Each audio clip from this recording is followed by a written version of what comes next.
veti driver Hilton ziak tu ole tual lot MUF he thil hi ataka thleng nge ni lockdown lai ni bok nen ti turawang mai ti in ka ufelite na thom na threitir pa in ka nupui fanaute ti la kanaw fa te shoi tel bokin leng turin kan kala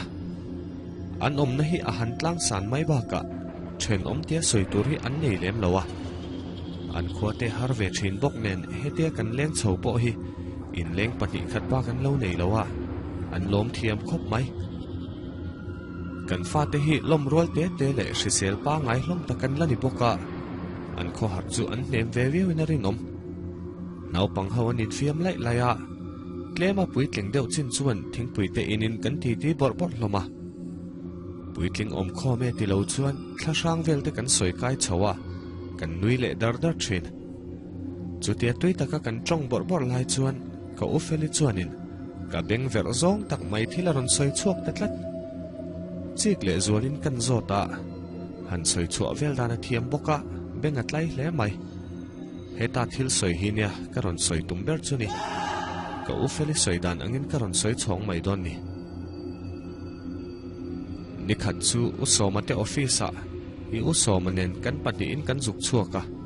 usoma hi pasalani kan zuk thleng thla chu a thian pa veti driver tho puya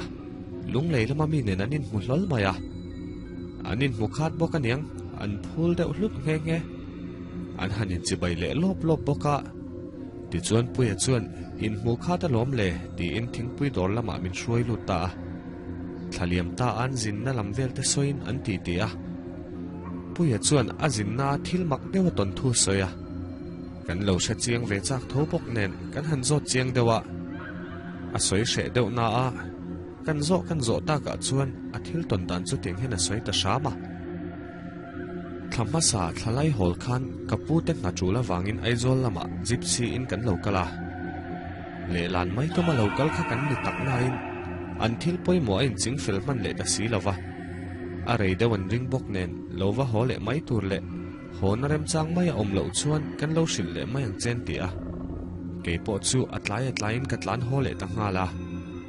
hemi ka holam hi chuan engma thil ton ka nei lem lo ka motor a chiang lo le zau ti mai lo chu po poina a tling shan lo katlan chak lo boka lung le ka thlen khan da reng zat chi ange ka shelo na a khoi ro chu avar chan to ni motor po chu check tir ngal ta lem lo chuan pute in ada in lama achul ka tho san ta da ya thlen tira ka lo check tir ngal vek lo kha ka in sir ta hle ni thum chung vel chu engma chan chin ka puin min lo la shil lo awangin hona turan nei ani don hi ti in ngai thadewin ka lo om venga rin lo takin ani li na choma lama chuan phone call ka dong tatlat kan pu nge ani hona tur kan biak fel sa arim le lo thuta wangin min lo shoi mai don em ni naktuk tlaya meeting poimo ka neya nan man nge ngai boxia haron tile ta thut boxi ka in ngai to boy nge mai apoi ber chu motor ka lo la check tir ta lo khani chuan lama tan man chi ni si lo ni thum lai hu na om ti she ve kar om boxi a check lo balong ran ka ngam to ter si lo ka in siam ngal zunga man mo bak leng in workshop lam ka pan ngala a chian lo na lai ho veo emo ka ti khania alo ni lo na sale ta ngal lai thim don dar nga vela an siam zo che a daru ka retep tia ka in pe fel ve thei chawani speed ti sang deuh mayang tiril ru chungin man mo takin karon lim chuak ta ngala katlan chak bo ka niang kar kho te kha ka thleng zung khan ka shemai eng tik line nge haulong ka thlen po ka shelo ka zuna chu ema wangin zung tura ka chuak chu haulong kho ni ti ka sha chiani miti thlep thlup ka ni lawa wang hian sana po ka bun lem lawa heti lai dar cha tak po hi ka shelo sim tlan nom nan ti in Coca-Cola bura ka lokal pai chu ka in le te a ka du tok ka in zo chuan ka tlan chuak zui le ta ngala ka ngong len naram mol thuam le se khum ta chu ron tlan pel phei zelin la ka ngai thapa boka ka thil in ka kai phur deuh bok nen ma ni chau po ni la lo tur ka shelo sim phur ta ka ron tlan zelin ramlai tui khuwa ka lu ma deuh she ta chuan mak deuh main mi pakhat bek a khian min lo phak ta tlat mai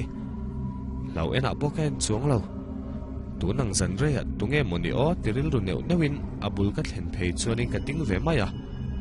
glass chu kan down na chu pa mela chuan thil tanglam ka mulo mi pa ngai mel ve thawni kapu min lo phur ve thei mai nge mati a akal du na te ka zota chu pa chuan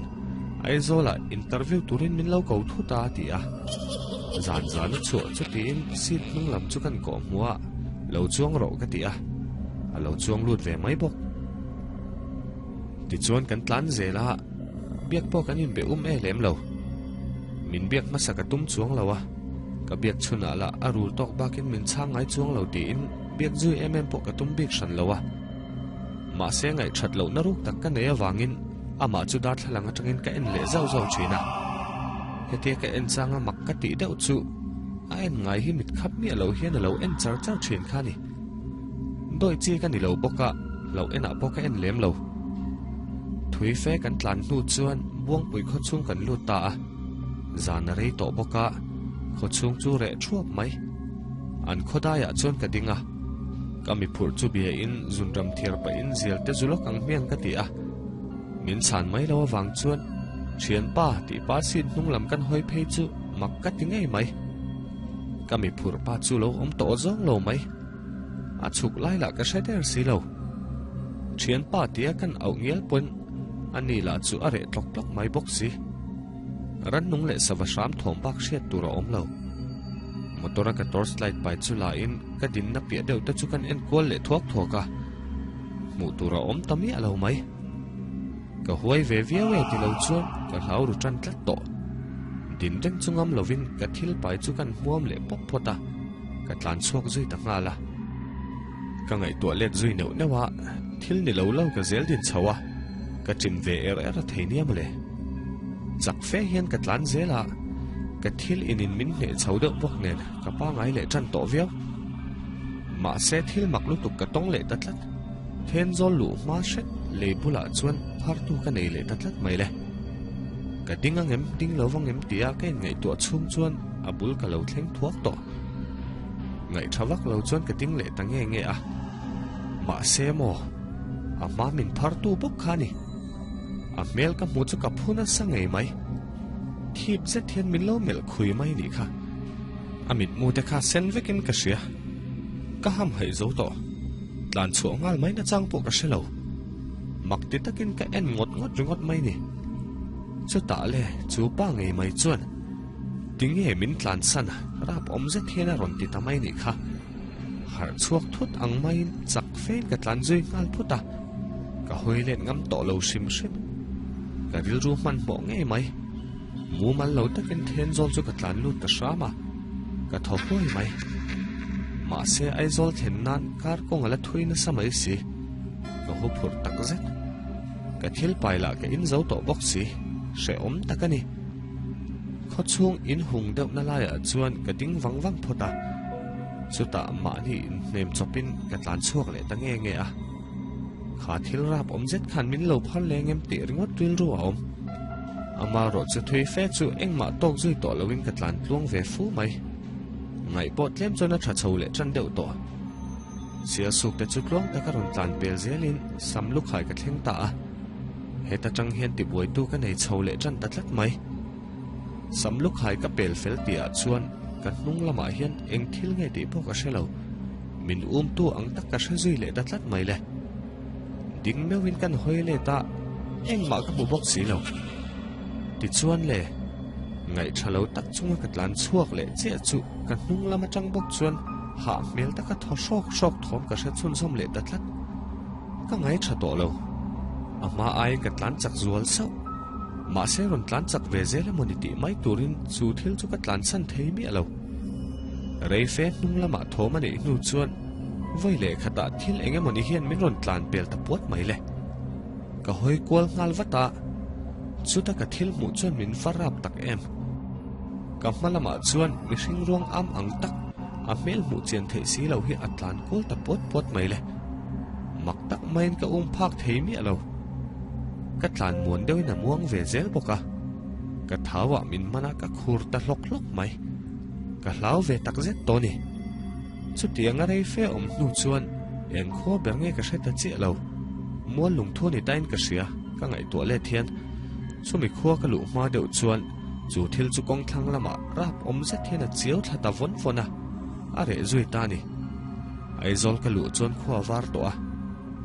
ka accident lo kha ka van ne ngot mai hati tin umami chuan a soita a ole he channel hi iloga subscribe lo ni chuan khongai takin subscribe ti kha lo mi fe phot mai te le. If you like the video, please click on the like button, write a comment, and subscribe to my channel. Watch the clips and select one for you.